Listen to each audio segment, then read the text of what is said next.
मैं प्रस्तुत हूँ। एक शंकराचार्य जी हैं, नाम मुझे याद नहीं आ रहा, नीचे आपको लिखा हुआ होगा उनके नीचे। तो उनका कहना है, वो एक्चुअल में सभी पार्टी वाले जो लोग हैं, विशेष रूप से कांग्रेस और बीजेपी, उन्हें वो चेता रहे हैं। और आप उनकी ये क्लिप सुनिए, उसके बाद फिर इस पर बात करते हैं, ज़्यादा अच्छे से समझ में आएगी बात। जी, मैं फिर आज कहता हूँ, बस थोड़े ही समय में ऐसी देश में विकट परिस्थिति उत्पन्न होगी जिसकी कल्पना किसी ने न की हो, और शासन तंत्र के शोधन का मार्ग भगवान की शक्ति और दूती प्रकृति और उसके परिकर पृथ्वी, पानी, प्रकाश, पवन, आकाश के द्वारा प्रशस्त होगा। इसलिए जितने राजनीतिक दल हैं, मंच पर मंचन करने वाला हमको न समझे, वे सावधान हो जाएं, उनके ऊपर भयंकर संकट आने वाला। अगर वो संभलते नहीं, प्रशस्त मान बिंदुओं की रक्षा के अनुकूल अपने को डालने का प्रयास नहीं करते, तो भारत में आमूल चूल शासन तंत्र के परिवर्तन का योग अब प्राप्त होने वाला है। और व्यासपीठ के माध्यम से ही शासन तंत्र का शोधन होगा और अपेक्षित शासन तंत्र भारत को प्राप्त होगा। हर हर महादेव। तो आपने शंकराचार्य जी की ये बात सुनी, वो उनको अलर्ट कर रहे हैं कि या तो ढंग से राज्य व्यवस्था कर लो, है ना, नहीं तो फिर ये जो ईश्वरीय एक सत्ता है, जिसको वो कभी अग्नि, पानी, जमीन ये सब बोल रहे हैं, उन्होंने शायद इस पर स्पष्ट रूप से नहीं कहा ईश्वर की बात, पर पूरा वीडियो देखेंगे तो उसमें कहीं ना कहीं होगी ये। वो कह रहे हैं नहीं तो फिर व्यासपीठ से ये काम होगा। और व्यासपीठ का मतलब है कि अब वो ऐसा कुछ सोच रहे हैं कि वो इसको करेंगे। तो अभी समझ में नहीं आ रहा है कि उन्होंने अब तक इतना इंतजार क्यों किया, क्योंकि अब तो उनकी उम्र तो काफ़ी है। और यह शायद हो सकता है कि उनके पास अभी अभी कोई समाधान निकल के आया हो, तो वो मुझे तो अभी प्राप्त हुआ नहीं है कि क्या करेंगे, कैसे करेंगे। और वो अभी ऐसा लग रहा है कि पहला मौका पार्टियों को देना चाहते हैं कि आप सुधर जाओ और जैसे होना चाहिए वैसे कर लो। पर वो इनको क्यों ऐसा मौका दे रहे हैं, मुझे नहीं समझ में आ रहा है। क्योंकि नेता तो जैसे काम करते हैं वैसे कर ही रहे हैं। एक संविधान है देश के अंदर, और उसके हिसाब से ही इलेक्शन होते हैं, और उसके हिसाब से ही जैसे भी लोग चुन के वहाँ जाते हैं, कुछ रिजर्वेशन में, कुछ बिना रिजर्वेशन में वो लोग वहाँ पहुँचते हैं। संसद की कार्यप्रणाली जैसे चलती है, संसद की, राज्यसभा की, विधानसभाओं की, वैसे ही चलती है। बिना व्यवस्था के बदले इसमें कुछ बदलाव आ जाएगा, ऐसी अपेक्षा वो कर रहे हैं। ये भी 70 साल से देखकर भी फिर भी ऐसी अपेक्षा कर रहे हैं, तो ये भी कुछ लॉजिकल लगे नहीं मुझे। और ये खुद क्या करेंगे जिससे कि कुछ होगा, क्योंकि एक आचार संहिता जैसा इसमें एक दिखाया, तो शायद उन्होंने कोई आचार संहिता भी बनाई है नेताओं के लिए कि ऐसा नेता होना चाहिए, नेता को ऐसे काम करना चाहिए और ऐसे होना चाहिए। और ये वो होगी कहीं डिटेल में, मैं कभी उसको कभी मुझे मिलेगा तो मैं उसे पढ़ के और उस पर भी अपनी समीक्षा दूंगा। पर अभी जो ये वीडियो मेरे पास पहुंचा है, इसमें कोई बात ऐसी इन्होंने रखी नहीं कि जो लोगों को कुछ ऐसे करके कुछ समझ में आए कि भाई साहब क्या करोगे।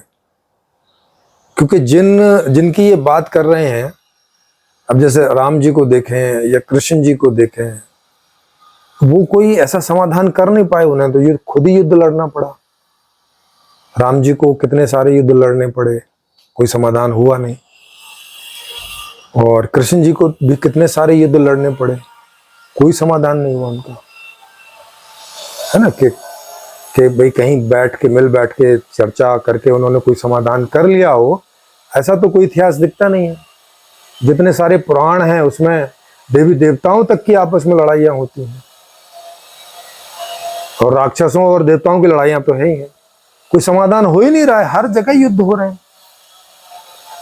इन्होंने कैसे अपेक्षा कर ली, ये इनकी तो परंपरा के बिल्कुल अलग है। कोई व्यवस्था का ब्यौरा इन्होंने दिया नहीं कि इन्होंने कोई ऐसी व्यवस्था लिख ली है क्या, जिसको हम लोग अध्ययन करके और फिर देख लेते भाई इससे क्या हो सकता है, क्या आज वाली व्यवस्था से बेहतर है, या और भी जो कई लोग दूसरी व्यवस्थाओं की बात कर रहे हैं क्या उनसे बेहतर है। तो कह रहे हैं कि वो व्यास मंच से किया जाए, माने जो जिस पर वो आसीन है, जिस पर पीठासीन है, वो बैठते हैं, वहां से किया जाएगा। क्या किया जाएगा, कुछ नहीं। ये ऐसी बातें हैं जैसे कभी कभी वो स्वरूप जी जो थे, जो अब तो नहीं रहे, शंकराचार्य थे, वो कभी कभी ऐसी बातें करते रहते थे। किया तो उन्होंने कुछ भी नहीं जीवन में ऐसा, लेकिन वो ऐसी बातें करते थे कभी कभी। शायद ये भी उन्हीं के पद चिन्हों पे चल के और उस तरह की बातें कर रहे हैं।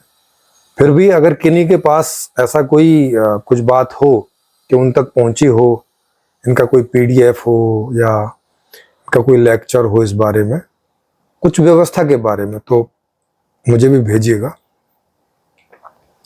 मैंने तो जितना सर्च किया मुझे कुछ खास काम की बात मिली नहीं, बस बातें ही मिली ऐसे करके कि अब या तो आप कर लो, नहीं तो फिर हम करेंगे। अब पता नहीं कब करेंगे, अब तो इनकी उम्र भी इतनी है, 2-4-6 साल बाद तो ये ऐसे ही बहुत ज़्यादा बुजुर्ग हो जाएंगे, तब क्या करेंगे। या अभी कोई ये तैयारी कर रहे हैं जो 2-4-6 साल में ऐसी स्थिति में पहुंचेंगे कि कुछ कर लेंगे। जैसे हम लोग भी तैयारी में लगे हैं और 2029 तक हम लोग ये सब काम कर लेंगे। हम लोगों के पास एक विजन है संपूर्ण समाधान के रूप में, और एक पूरा दर्शन है, संपूर्ण जीवन दर्शन। तो हम लोग सारी चीज़ें लिखित में कर रहे हैं, रिकॉर्डेड है यहाँ सब कुछ, पूरी व्यवस्था लिखित में भी है और रिकॉर्ड रूप में भी समझा रखी है, और हर रोज यहाँ उसके बारे में चर्चाएं होती हैं, और हजारों लाखों लोगों तक अब ये बातें धीरे धीरे पहुंचने लगी हैं। वो क्या कर रहे हैं या क्या दे रहे हैं अभी तक मुझे तो मालूम नहीं है, लेकिन जितनी भी बातें आई हैं उससे ऐसा लगता है कि वही वैसे हवाई बातें हैं जैसे धार्मिक लोग करते रहते हैं। हर एक धर्म के धार्मिक लोग ऐसी चीजें करते रहते हैं कि अब समय आ गया है, अब समझ जाओ, नहीं तो ये हो जाएगा, नहीं तो वो हो जाएगा, इस तरह की बातें। तो मुझे वहाँ से कुछ ऐसी ज़्यादा अपेक्षा नहीं लग रही। फिर भी किन्हीं के पास कुछ आया हो तो भेजिएगा, फिर आगे उस पर समीक्षा करेंगे जी। और अगर वो शास्त्रों के आधार पे कुछ बोल रहे हैं तो शास्त्रों में तो कोई इस प्रकार की व्यवस्था है नहीं, क्योंकि शास्त्रों में अगर कोई ऐसी व्यवस्था होती जिससे ऐसे समाधान हो जाते तो वेदों के समय ऋषियों ने वैसे समाधान दिए होते, राम जी के द्वारा वैसे समाधान दिए जाते, कृष्ण जी के द्वारा दिए जाते, या और जितने आध्यात्मिक लोग हुए हैं, बुद्ध हैं, कबीर हैं, है ना, मोहम्मद हैं, ऐसे कोई समाधान तो दिखते नहीं है। युद्ध जरूर दिखते हैं कि बस युद्ध हो रहा है और सामने वाले को मार दिया तो कुछ हो गया, थोड़े बहुत दिन कुछ ठीक ठाक, और नहीं तो फिर हो गए। तो ये कोई तो समाधान नहीं हो, युद्ध कोई समाधान थोड़ी होता है। युद्ध का तो मतलब ही है कि जब कोई समाधान ना हो पाया तो युद्ध होता है। तो इस बारे में तो मेरा यही कहना था। अगर आपको अच्छा लगा हो ये, तो इसको आप लाइक करें, शेयर करें, सब्सक्राइब करें, और इनके पास कुछ भी आपको सार्थक लगा हो तो आप भी यहाँ ओपन मंच पे निमंत्रित हैं इनकी ओर से। और अगर इन तक ये बात पहुंचा दें और ये आना चाहें तो ये भी निमंत्रित है, क्योंकि ये ओपन मंच है और कोई भी ऑनलाइन अपनी बातें यहाँ रख सकते हैं ढंग से। हम लोग प्रश्न उत्तर करेंगे, मतलब प्रश्न पूछेंगे और वो या आप उसके उत्तर देंगे, ताकि हमें समझ में आएगा कि क्या सोच रहे हैं, कैसे हो जाएगा, क्यों हो जाएगा, नेता लोग क्यों कर लेंगे, ऐसी अपेक्षा क्यों की जा रही है, ये सब का कुछ स्पष्टीकरण हो सकेगा जी।